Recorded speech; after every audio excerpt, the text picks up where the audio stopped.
Well, in order to become large and effective, you need to do many things. You need to first have, let's say, you want to recruit 10,000 people this year to add to your organization. You need to have a good human resource department which can recruit people, who can train people. So we need to have training centers. Then you have to have accounting. You need to have accountants who can provide accounting services. You need audits so that nobody is stealing money, can get away from it. So you want to keep your organization incorruptible, so that you need to get rid of corrupt people as soon as possible, as fast as possible. So you need audit systems operating. So you need to develop a whole kind of infrastructure in order to be able to get your programs enlarged to cover the entire country. And so every time that we try to expand our program, we also revamped our infrastructure, supporting infrastructure like training and human resource department, accounting, audit, monitoring, all kinds of things.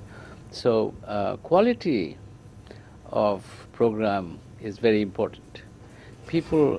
Donors will fund you if you can develop quality programs. So the right kind of quality is important for donors. You have to be completely transparent. You have to be trusted. You need to monitor your program so that what you promise donors, that you actually achieve it. And you need to evaluate all the time to see whether you are right on the ball or not, whether you are effective or not. Even earlier on, when BRAC was quite small, we developed a department called Research and Evaluation Department. RED. RAD. And so when BRAC was 300 people in BRAC, we had a Research and Evaluation Department, so that we know exactly what kind of needs are there in our society and how we could respond it, and we could evaluate our program on the ground as we progressed. Was it difficult for you to replicate this whole thing in other countries? Because you've gone into African countries, you've gone into Afghanistan. So those are a very challenging environment to develop businesses in. That's true. We haven't really developed much businesses there yet. We are still dependent on donors to provide funding for our development programs.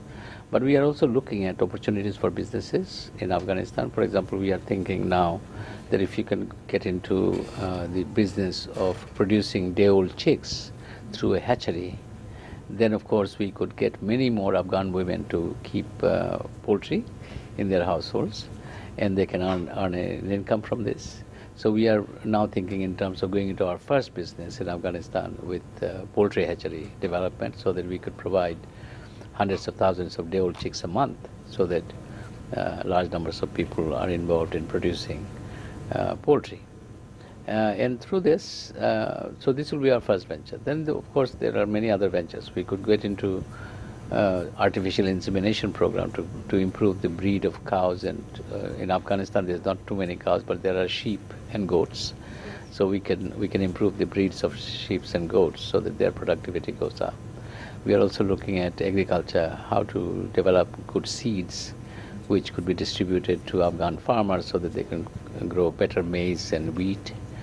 So we are looking at a number of different enterprises which could give us a business opportunity, as well as provide right kind of resources to input to poor people who are producing crops, who are raising cattle and sheep and goats and poultry and so on. In your everyday life, when you go out and about, I'm sure you see a lot of young people who are inspired by you to get into social enterprise. Do you see the same kind of ideas being reiterated? Do you meet any innovative ideas? Yes, I think younger people are now coming up with lots of different ideas which are important and useful. I think basically an idea has to be translated into action.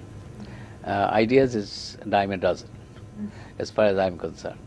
There are many ideas floating around all over the world, but how to get an idea into action which is helpful to people is very important to choose. You have to choose the right kind of idea, and the idea needs to be translated into action which will produce the right kind of results.